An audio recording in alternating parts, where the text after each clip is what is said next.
is thoroughly eligible. I doubt that any such woman breathes the air of Christendom. Whenever one comes to confidential terms with an unmarried woman, of course, she favors one with a long chronicle of the men she has refused to marry, greatly to their grief. But unsentimental cross-examination, at least in my experience, always develops the fact that every one of these men suffered from some obvious and intolerable disqualification. Either he had a wife already and was vague about his ability to get rid of her, or he was drunk when he was brought to his proposal and repudiated it and forgot it the next day, or he was bankrupt, or he was old and decrepit, or he was young and plainly idiotic, or he had diabetes or a bad heart, or his relatives were impossible, or he believed in spiritualism or democracy or the Baconian theory or some other such nonsense. Restricting the thing to men palpably eligible, I believe thoroughly that no sane woman has ever actually muffed a chance. Now and then, perhaps, a miraculously fortunate girl has two victims on the mat simultaneously and has to lose one.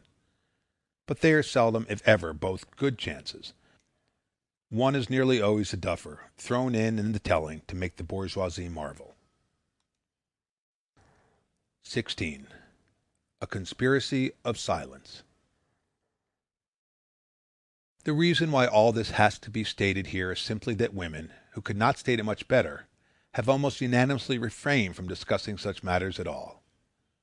One finds, indeed, a sort of general conspiracy infinitely alert and jealous against the publication of esoteric wisdom of the sex, and even against the acknowledgment that any such body of erudition exists at all. Men, having more vanity and less discretion, are a good deal less cautious. There is, in fact, a whole literature of masculine babbling, ranging from Machiavelli's appalling confession of political theory to the egoistic confidences of such men as Nietzsche, Jean-Jacques Rousseau, Casanova, Max Stirner, Benvenuto Cellini, Napoleon Bonaparte, and Lord Chesterfield. But it is very rarely that a Marie Bashkirtsev or Margaret Asquith lets down the veils which conceal the achromatic doctrine of the other sex.